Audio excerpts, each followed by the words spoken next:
ይሄ አሪፍ የአስረኛ ክፍል ጥያቄ ነው። ፋይንድ ዘ ኳድራቲክ ኢኩዌዥን ሁስ ሰም ኦፍ ዘ ሩት ኢዝ 3 ኤንድ ዘ ፕሮዳክት ኦፍ ዘ ሩት አር 2 ይላል።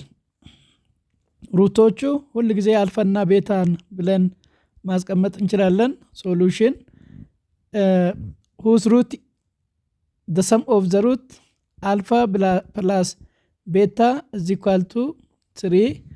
The product of the root alpha times beta is equal to 2.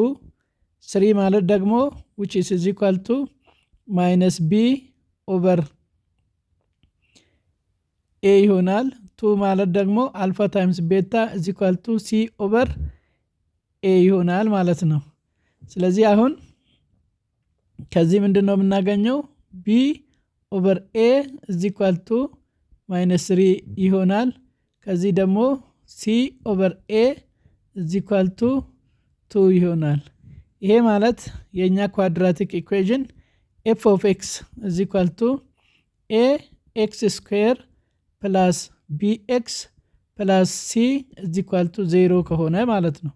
ይሄ ማለት አሁንም ለa both sides ስናካፍል a x square plus b over a x plus c over a ይሆናል ማለት ነው።